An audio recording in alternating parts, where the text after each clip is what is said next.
dulu karena panggilan wudhu, ingat, dibuka dengan panggilan iman. Dan saya terangkan di pelajaran sebelumnya bahwa panggilan iman itu mengonfirmasi lurusnya niat kita, lurusnya tujuan ibadah kita yang dilakukan karena Allah Subhanahu wa Ta'ala. Karena itulah konfirmasinya bersumber dari hati kita, dalam jiwa kita. Kita niatkan ibadah kita ini, wudhu kita ini ditujukan ya untuk beribadah kepada Allah Subhanahu wa Ta'ala dengan bahasa hati kita. Boleh dengan menggunakan bahasa masing-masing, misalnya saya berniat wudhu untuk menghilangkan hadas karena Allah Subhanahu wa Ta'ala. Dan kalau ingin menggunakan bahasa Arab juga di hati kita, seperti orang Arab juga tentunya menggunakan bahasa Arab, kita menggunakan bahasa Indonesia, boleh-boleh saja di hati kita. Misalnya kita menyatakan bahwa nawaitul wudhu'a li raf'il hadathi, misalnya al-asghari lillahi ta'ala, boleh ya. Kemudian lisan mengucapkan bismillahirrahmanirrahim. Jelas ya? Nah, kita ingin mengambil versi lengkapnya terlebih dahulu. Versi lengkap tentunya ini terkait dengan sunnahnya juga. Kan kalau yang pokok itu ada 4, seperti kita uraikan di pertemuan yang lalu.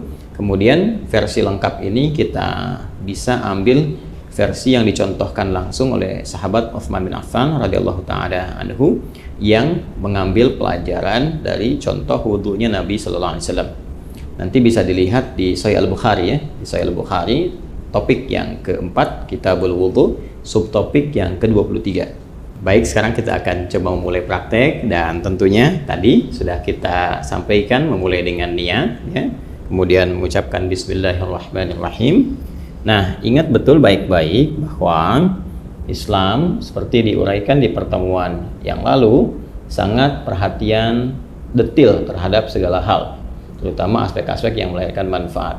Ini adalah air keran yang menampung aliran air yang masih bersifat murni, mutlak, tahur.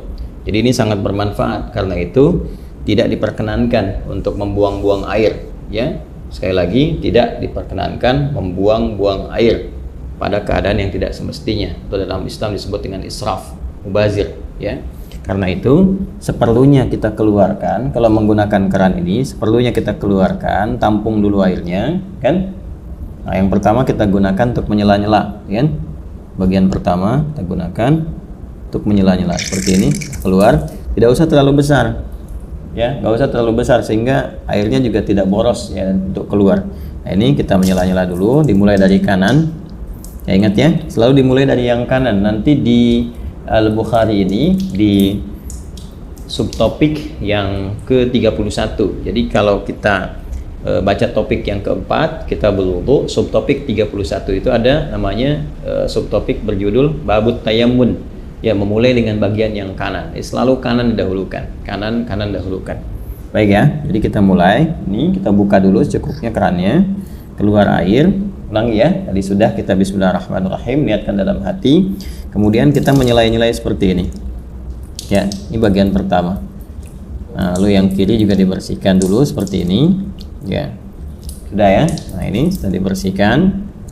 Nah, ini sunnah ya, sudah sunnah yang pertama kita lakukan, karena yang pertama niatkan mengikat pada rukunnya, pokoknya. Jadi ada pokok yang terkait dengan konfirmasi keadaan hati kita. Rukun yang pertama niat kan.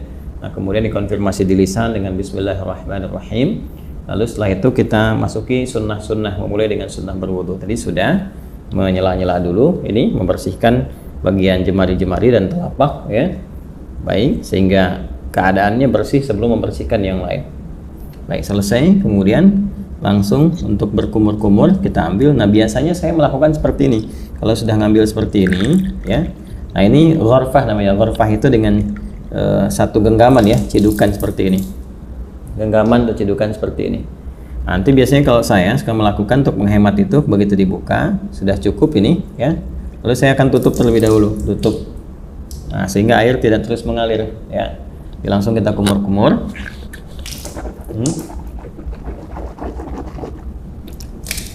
Baik, saya ingin terangkan terlebih dahulu. Di saat mengumur-ngumur itu namanya tamadhad ya, tamadhad. Itu bisa kita lakukan dengan 2-3 pendekatan. Pertama, kumur-kumur terlebih dahulu ya, kumur-kumur sampai keluar ya. Kemudian yang kedua juga kumur-kumur, nanti sebagian airnya langsung dihisap ya, dihisap. Jadi kumur-kumur, sebagian airnya dihisap, Nah, itu yang dihisap itu istinsyak namanya. Ya, masuk ke dalam hidung istinsyak, usahakan agak dalam. Nah, nanti kemudian kita keluarkan disebut istinthar namanya. Ya, ini bagian yang kedua, kumur-kumur. Ya, kemudian yang pertama, yang keduanya itu sambil dihisap, baru nanti istinsyak ini, kalau istinthar dikeluarkan. Ada nanti sedikit saja, bisa tambahan kalau menggunakan siwak ya untuk bisa membersihkan itu. Ya, jadi bisa saja. Kemudian kalau memang tidak ada itu, bisa gunakan bagian jari yang dianggap bersih. Ya, tadi kan sudah dibersihkan. Untuk membersihkan kalau ada sisa makanan yang kalau tidak ada siwak dengan kayu tertentu atau sikat gigi, Anda bisa gunakan bagian jari yang dianggap sesuai untuk membersihkan kalau ada sisa makanan di sini yang tidak cukup dengan kumur-kumur. Ya, saya ambil contoh begini misalnya. Ini buka seperti ini ya. Kalau kita mulai ya, kita tutup dulu ini ya, seperti ini.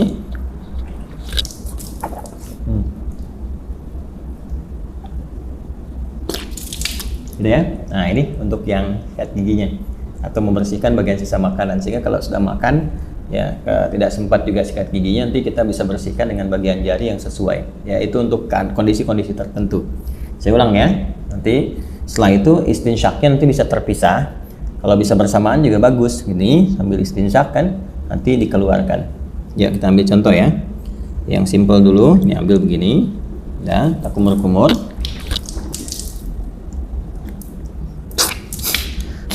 Oh ya. Nah, baik. Kita contohkan ya, sekali lagi ya. Jadi teman-teman sekalian bisa, tadi kan sudah ya untuk kumur-kumur sambil dibersihkan bagian giginya. Nah, kemudian yang kedua kita ambil untuk maksimalkan istinsyak dengan istintharnya. Jadi kumur-kumur lagi sambil dihirup ya ke hidung. Ya, dari buang. Nah, ini bisa berkumur-kumur sambil dihirup, atau kalau mau kumur-kumur dulu buang, nanti bisa untuk istinsyak dan istintharnya terpisah ya. Ya, kita ambil misalnya contoh untuk yang kalau terpisah begini, kumur-kumur ya. Kalau mau dihirup ke hidungnya terpisah, kita ambil lagi ya kan, seperti ini. Nah, itu ya. Nah, ini manfaatnya kalau dipisah ini kayak semacam ada pilek ya. Pilek atau virus tertentu berkumpul. Nah, ini biasanya lebih spesifik untuk membersihkan wilayah hidung, sehingga ketika ditekan itu istintharnya ini bisa dipijit salah satunya bergantian untuk dikeluarkan ya, sehingga kotoran yang ada di hidung itu bisa keluar ya. Kalau dalam kondisi normal biasa bisa langsung Anda hisap saja, dihirup ya, bukan dihirup ke hidung. Jadi sambil kumur-kumur dihirup ke hidung, jadi bisa dikeluarkan secara bersamaan atau di hidung terlebih dahulu bisa, karena tidak ada aturan spesifik mana yang didahulukan, apakah di mulut dulu atau di hidung dulu. Jadi kalau Anda ingin keluarkan yang di hidung dulu boleh, misal begini ya. Nah, kurang lebih demikian ya. Atau yang di mulut dulu baru di hidung, nggak ada masalah, tergantung kondisional saja, karena sifatnya tamadmad dulu baru istinsyak, itu yang urutannya. Jadi kumur-kumur dulu baru dihirup. Adapun cara mengeluarkan tidak spesifik diatur ya, tapi kalau ingin berurutan boleh dari mulut keluar baru hidung.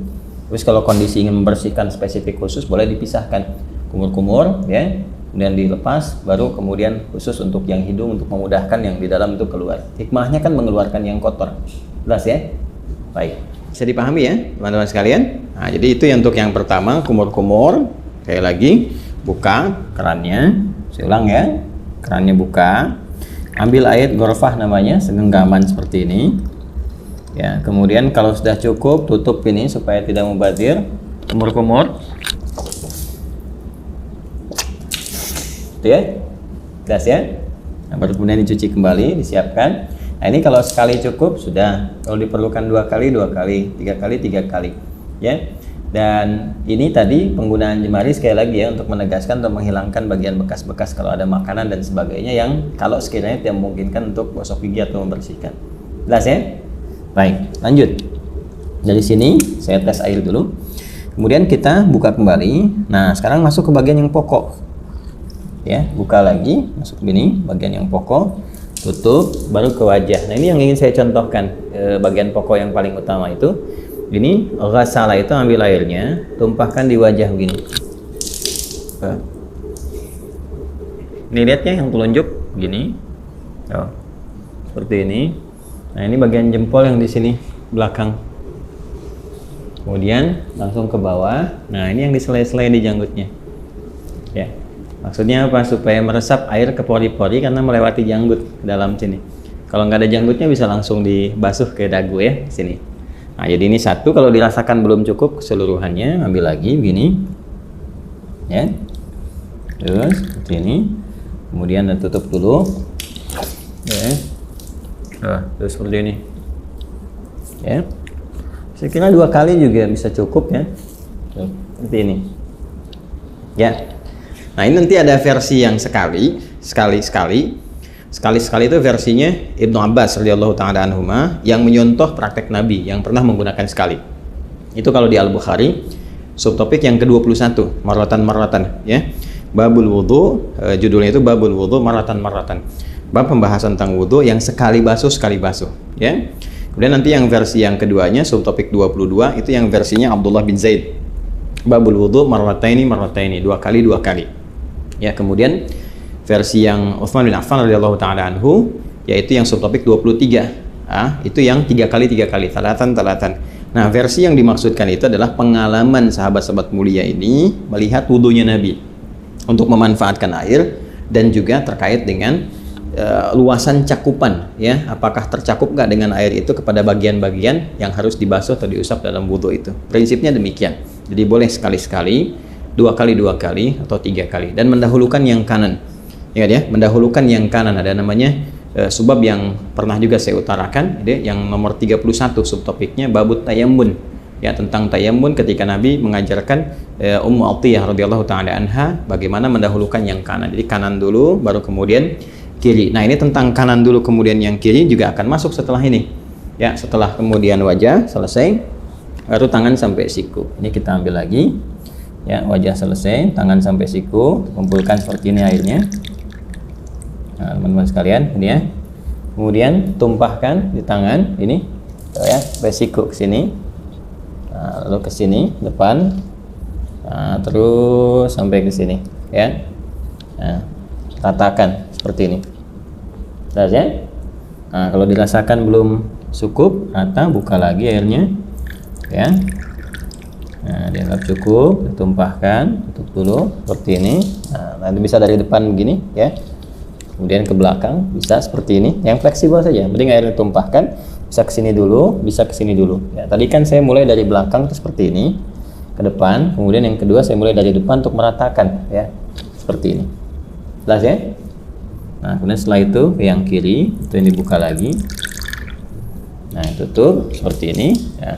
Ini boleh fleksibel. Dari mana mulainya? Yang penting dari depan sini ke bagian siku. Ya, nah kurang lebih seperti ini. Ya, kalau mau kita samakan, kalau kanan 2 kali, kiri 2 kali juga ya, untuk bisa menyeimbangkan, menyamakan seperti ini. Tumpahkan, ya, pas ya. Baik. Nah, ini suasana malam kita prakteknya, jadi diiringi dengan sekuteng lewat. Ya, teman-teman. Saya, nah selesai. Kemudian mengusap kepala, bukan rambut, ya. Karena kepala, ingat bagian mengusap itu ambil. Nah, ini kan dipercikan nih, ya. Dipercikan seperti ini, tuh ya. Nah, jadi kita pun nggak harus terlalu banyak ngambilnya. Saya ambil secukupnya, percikan, dan nah ini untuk kepala. Kalau dirasakan nggak ada masalah, dari depan ke belakang seperti ini. Ya, kita boleh balikan lagi begini, atau cukup ke belakang juga begini, nggak ada masalah. Ya. Lalu versi pertama langsung ke telinga begini. Ya, langsung ke telinga. Ingat yang telunjuk ini bagian dalam begini, yang jempol ini bagian belakang di sini. Ya, seperti ini. Bisa seperti itu, atau kita dahulukan dulu kepala misalnya. Ya. Nah, kemudian nggak terlalu banyak ya, cipratkan begini. Nah, usapkan misalnya begini. Nah, ya, setelah kita rasakan cukup untuk bagian kepala, boleh ditarik lagi ke depan, boleh, atau boleh cukup begini saja, sah. Ya, atau kalau ada kesulitan tertentu bagian kepala, dahulukan bekat ubun-ubun, atau nanti kalau ini bermasalah sakit bisa sisi-sisi yang lain termasuk kepala. Setelah itu ambil air lagi, ya kan, baru kemudian membasuh telinga, seperti yang tadi dicontohkan. Bagian depannya menggunakan telunjuk di sini, belakangnya menggunakan jempol. Jelas ya? Baik. berpindah ke kaki. Nah, ini penting juga karena nanti ada hadis spesifik ya terkait dengan bagian kaki ini, khususnya kotoran-kotoran yang melekat di kuku ya, kuku bagian jempol ini ya, di sebelah sini, ujung-ujung ini. Jadi perhatian, ingat kaki sampai kedua mata kaki sampai di sini ya. Jadi kita bisa ambil lagi airnya seperti ini ya, kemudian cukup gini. Nah, biasanya saya bagi 3 bagian. Yang pertama saya tumpahkan, basuh ini dulu. Nah, setelah ini, nah kemudian bagian depan kita bersihkan dulu begini, ini ya. Nah, udah seperti ini ke belakang, dan tentunya bagian belakang tidak mendapatkan porsi air yang cukup ya, walaupun mendapatkan bagian tertentu untuk mengusap, tapi ini lebih bersih untuk bagian depan pertama. Jadi yang kedua, nah ini kita bisa sempurnakan bagian belakangnya seperti ini. Nah, ini ya, majukan lagi ke depan ini. Nah, 2 pun sudah cukup sebetulnya ya. Kalau dirasakan kurang bisa dengan 3. Selanjutnya yang kiri, seperti halnya yang kanan tadi, kita ambil ini ya. Nah, ini seperti ini. Saya suka menggunakan kelingking karena lebih fleksibel untuk menyela-nyelanya. Ini dibersihkan di sini ya, ini lalu ke belakang. Nah, kemudian disempurnakan, ambil lagi, kita tumpahkan seperti ini ya. Dah selesai. Nah, ini selesai ya. Setelah selesai, dah, kita diusahakan menghadap ke arah kiblat, kita berdiri sini ya, lalu kita berdoa. Doa yang sudah pernah diajarkan juga ya, syahadatain dulu, asyhadu an la ilaha illallah, asyhadu anna muhammadar rasulullah, ya kan? Allahumma ja'alni minat tawabin wa ja'alni minal mutatahhirin.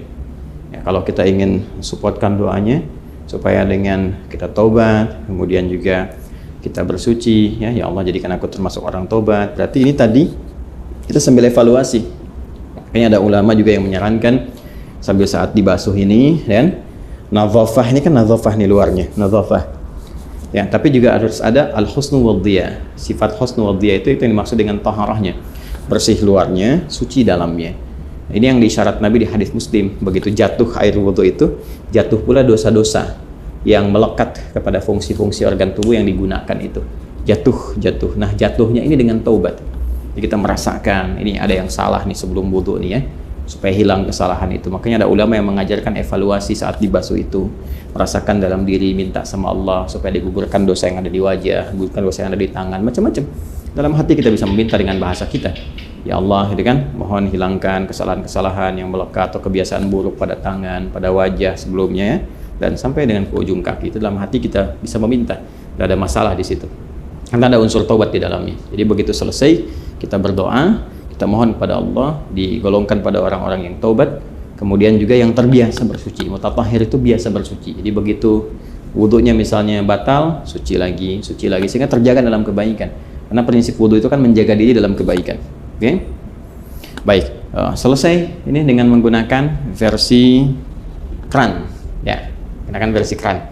Nah, sekarang kita akan mencoba menggunakan versi bejana. Nah, di sini ada gayung ya. Kita akan coba gunakan gayung ini. Sebetulnya kalau kita bersandar pada tadi ya, jumlah volume air yang kita gunakan saat menggunakan kran itu kan sebetulnya nggak banyak. Ya, kalau ada di minuman kemasan dengan bentuk kayak gelas itu sekitar 250 mili ya, itu kan kurang lebih segitulah ya, nggak terlalu banyak yang kita gunakan seperti tadi disampaikan. Jadi kalau kita tampung dengan gayung pun kurang lebih, bismillah ya, ini base cukupnya. Udah harus penuh juga, mungkin kita ambil setengahnya, segini cukup ya, setengahnya begini cukup ya, tergantung keadaan kitanya. Nah, ini kalau pakai gayung, kalau di atas nanti jatuhnya terlalu tinggi, jadi saya turunkan ke bawah untuk menyontohkan, misalnya di sini ya, paling gampang ya seperti ini ya. Jadi kan sudah keadaan jongkok. Kalau di Timur Tengah kan ada, atau tidak hanya Timur Tengah, saya kadang-kadang di beberapa negara atau beberapa tempat di Indonesia juga kadang-kadang ada suka pakai dudukan tuh ya, jadi kita bisa sambil duduk. Nah, ini kalau seperti ini pakai bejana, kurang lebih disimpan seperti ini. Jadi kalau bejananya lebar nanti bisa sambil diambil seperti ini, ya kan? Nah, tapi dengan catatan juga nanti tidak ada sisa-sisa air yang terlalu banyak yang melekat di lengan ya, khususnya di telapak ini, sehingga mencampur kepada yang sudah ada. Jadi amannya kalau mau aman, apalagi dengan kondisi seperti ini, kita tuangkan seperti ini Jelas ya? Ini bagian pertama. Nah, terus kemudian seperti ini. So, nah ini lebih hemat nih digunakannya. Itu satu, ya, ini selesai. Nah, kita ambil versi yang sekali, ya kan? Nah, kemudian dari sini ambil lagi, kan?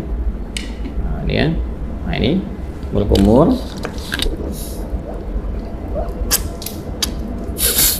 Ya, kalau dirasakan belum cukup, ada yang sekali, 2 kali. Seperti tadi saya contohkan, nggak ada bedanya dengan yang pertama. Kemudian ngambil lagi gini, ya. Nah, ini sama persis teman-teman sekalian, nggak ada bedanya dengan yang pertama tadi. Kita wajah ini, ya, begini. Tuh, ya, seperti tadi ya, diulang. Kemudian selanjutnya untuk tangan seperti ini, ya. Baik dari depan, dari belakang, yang penting dimulai dari sini, ya, sampai ke siku. Nah, yang kanan sudah, kita gunakan bagian yang kirinya. Ya, sama saja seperti yang saya contohkan tadi. Kita ambil dulu, ya. Nah, ini ambil, kemudian paskan dulu gayungnya karena ini kan nggak rata di sininya ya, teman-teman. Kalau kita mau pindahkan sini juga boleh sebetulnya, nggak ada masalah, ya. Nah, kemudian jatuhkan di sini. Nah, seperti ini ya. Baik. Ayo cari pijakan biar aman, biar nggak tumpah atau seperti kayak gini kan agak susah ya keseimbangannya. Nah, kemudian seperti ini, ya, dicipratkan sedikit. Kemudian kepala kembalikan kembali atau tidak sama sekali ke sini, nggak ada masalah. Ke telinga seperti ini. Nah, ya, kurang lebih seperti itu. Kalau ini ada sedikit di bawah kita, maka kita harus agak naik untuk membasuh kaki, ya, seperti ini. Nah, kita naikkan begini, ya, seperti yang tadi pertama. Ini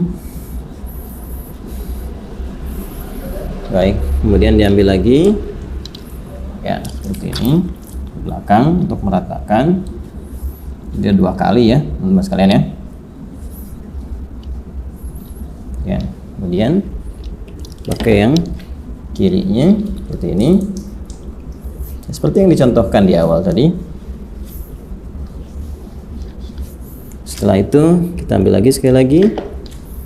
Nah, ini seperti ini kan.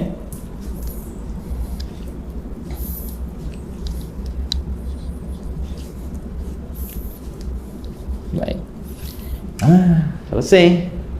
2 versi ini dan masya Allah tuh masih bersisa. Artinya kan sebetulnya nggak butuh banyak gitu airnya, ya.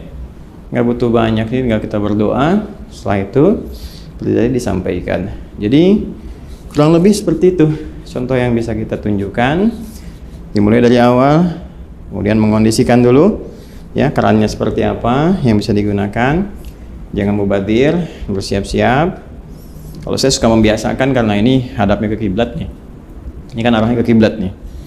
Saya suka membiasakan kalau ada aktivitas terutama terkait ibadah, cari yang kira-kira posisinya ketika dikerjakan menghadap ke arah kiblat. Itu hanya kebiasaan saja dan tidak harus demikian, tapi kalau bisa dikerjakan ya itu lebih bagus ya. Kecuali kalau sholat jelas, sholat menghadap ke arah kiblat, kemudian baca Quran sunnahnya menghadap ke arah kiblat ya. Hanya dalam wudhu kan posisi keran bisa beda-beda, tapi biasanya saya selalu mencari yang kira-kira menghadap ke arah kiblat untuk menjaga saja kondisi itu. Ini yang kita bisa tunjukkan. Kemudian selanjutnya tadi sudah mengondisikan, lalu mulai berniat ya, dan dimulai nanti dari mulai sunnah sampai ke pokok-pokoknya sampai yang terakhir, dan dilakukan dengan tertib, nggak boleh lompat-lompat ya, terus dijaga, jangan sambil juga diskusi, ngobrol sama teman-teman dan sebagainya, tidak, supaya bisa fokus dalam berwudu dengan suasana batin yang nyaman. Kalau ini kan saya mencontohkan, contoh bukan dalam praktek yang sesungguhnya dikerjakan untuk kepentingan tertentu ibadah, tapi ini untuk kepentingan edukasi bagi teman-teman sehingga mempraktekkan setiap tahapan-tahapannya seperti yang kita pelajari. Jadi itu prakteknya dan telah selesai kita tunjukkan.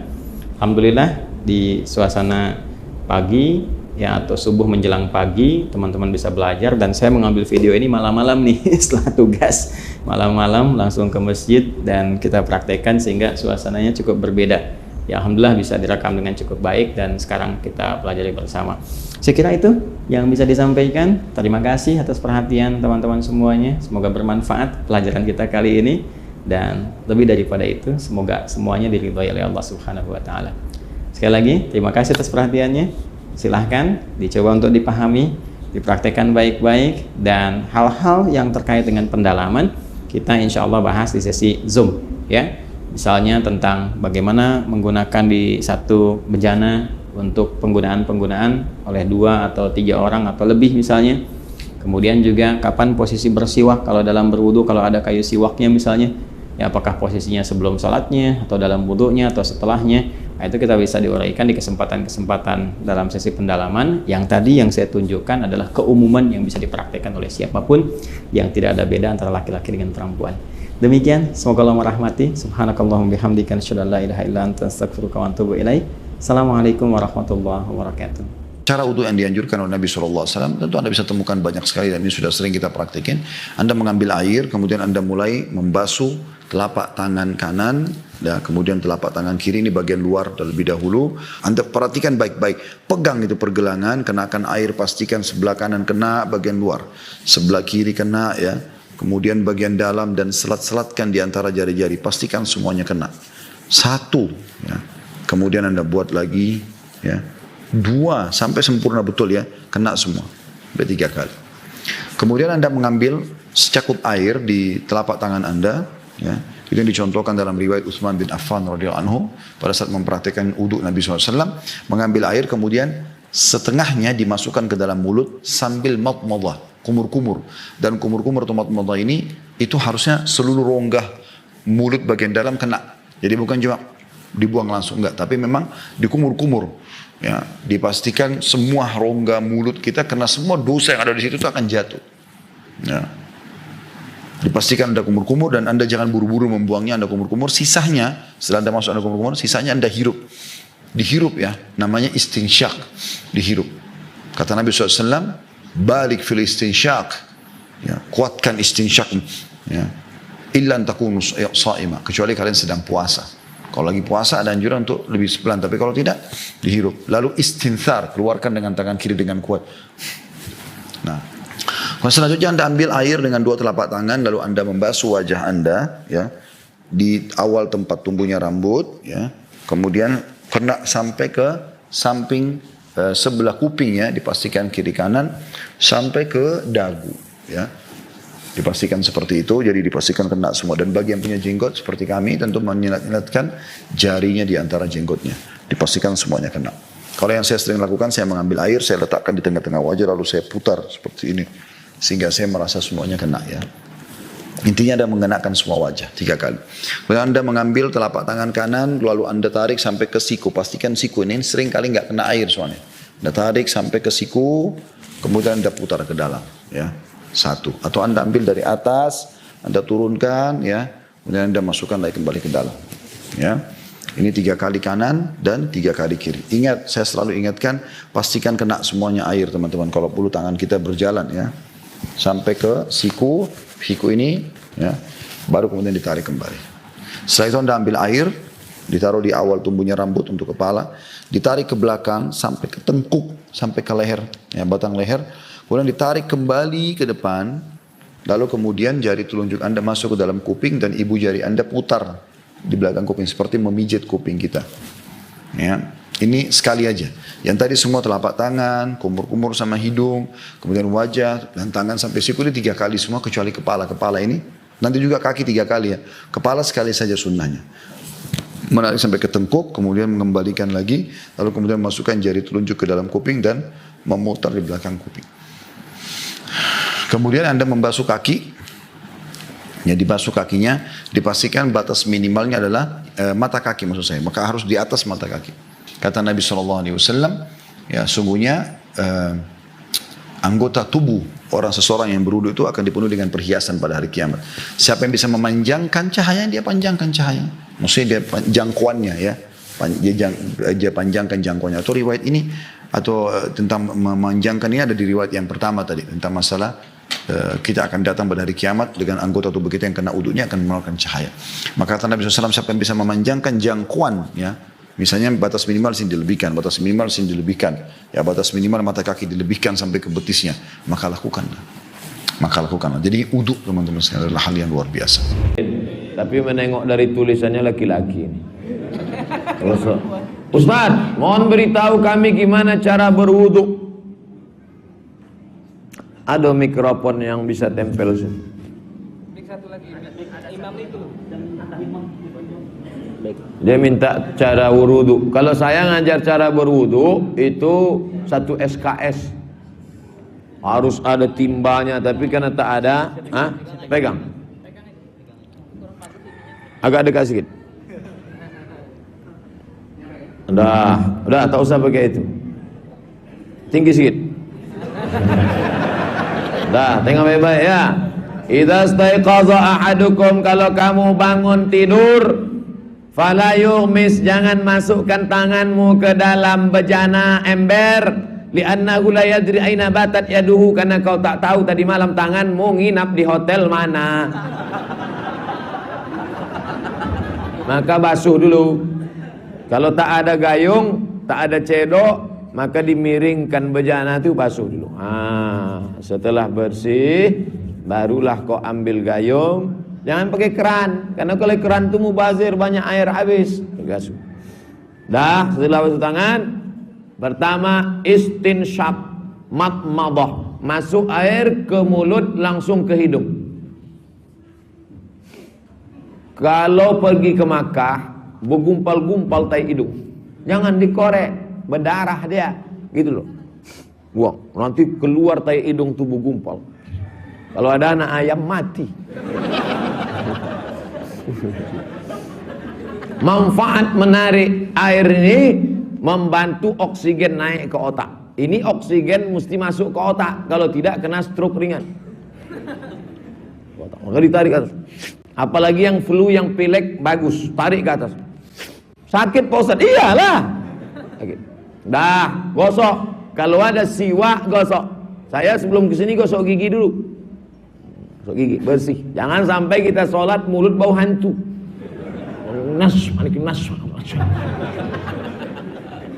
Laula an asyqa ala ummati, kalau tidak memberatkan bagi umatku, la amartuhum bisiwak, kusuruh mereka bersiwak, gosok gigi inda kulli shalah, setiap mau salat gosok gigi. Dah, setelah hidung bersih, mulut bersih, barulah siramkan air ke muka. Idza qumtum ila shalah, kalau kamu mau salat, faghsilu wujuhakum, basuhlah muka. Batas muka itu dari paku telinga kanan ke paku telinga kiri. Mana pakunya? Ini. Kalau ada yang tak berpaku, agak-agak aja lah. Nah, batas dari atas ke bawah mana? Dari ujung dagu ke batas tumbuh rambut. Batas tumbuh rambut yang normal. Karena ada juga batasnya kemari. Jadi jangan disapu sap.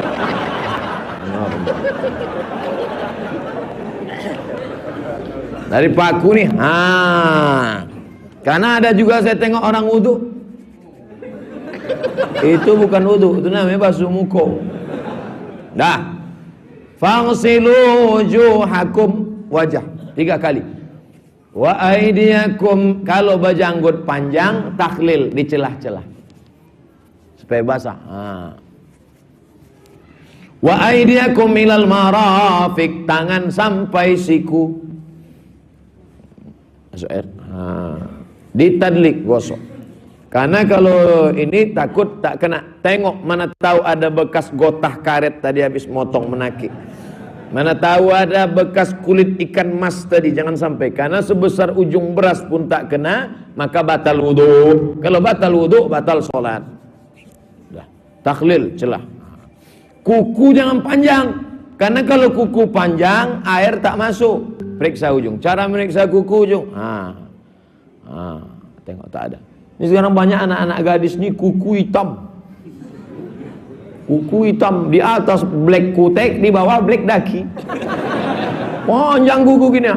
Sampai saya kalau udah nengok kuku kiri panjang, cemana dia cebok.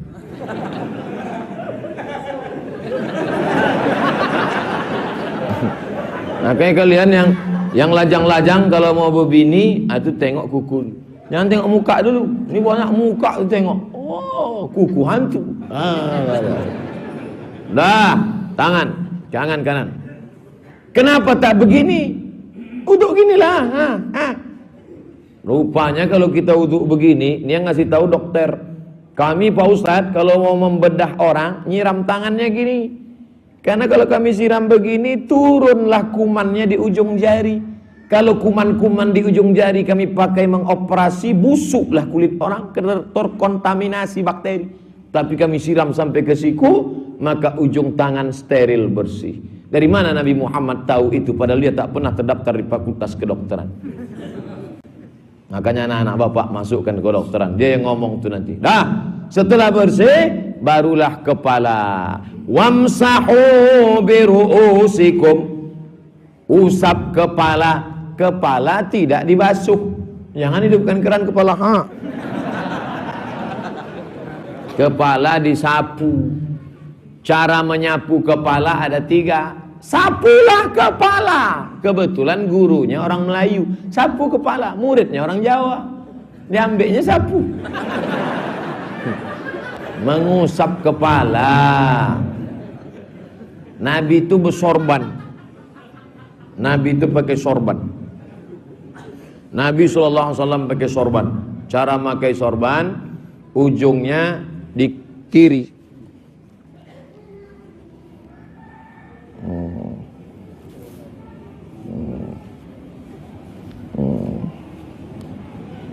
Nah, Nabi itu bersorban. Nih, Ustaz kenapa tak bersorban? Panas. Dah, di kiri, di kiri. Nabi bersorban, dibasahnya ujung sorbannya saja, tepi. Walam yangqut imamatahu, sorbannya tak dia buka, kenalah rambutnya sikit. Kena rambut sikit, itulah dalil mazhab yang mengatakan sikit aja pun sah. Bahkan ada, bukan Imam Syafi'i, ulama dalam mazhab Syafi'i mengatakan 3 helai pun sah, kata dia. Tapi mana ada orang ngusap 3 helai? Ada orang nyapu 3 helai. Diambilnya 1, 2, mana ada? Itu 3 helai itu maksudnya sama macam orang jauh rumah kau dari masjid, ya sebatang rokok lah. Itu maksudnya, itu bukan 3 helai. Ini ada pula orang mau nanya saya, Ustaz Somad, katanya 3 helai. Apakah 3 helai itu dari pangkal ke ujung atau boleh dari tengah? Ini mau ngetes saya.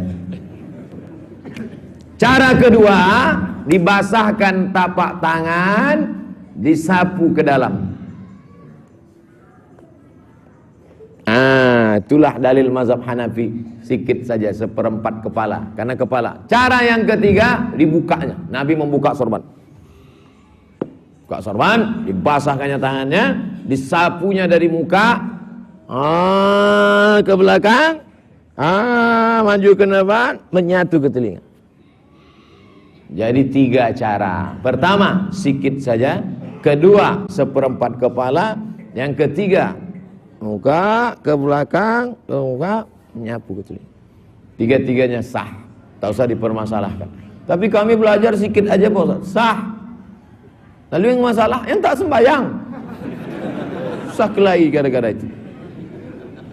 Dah, habis itu barulah kaki. Kaki disiram. Takhlil. Ini celah-celah kaki nih. Jangan sampai ada tak kena. Siku. Belakang. Ini ada orang dihidupkan sifat-sifatnya aja. Telinga, ujung telunjuk nih masuk ke dalam. Ibu jari kepala ke belakang. Basahkan tangan, masuk ke dalam.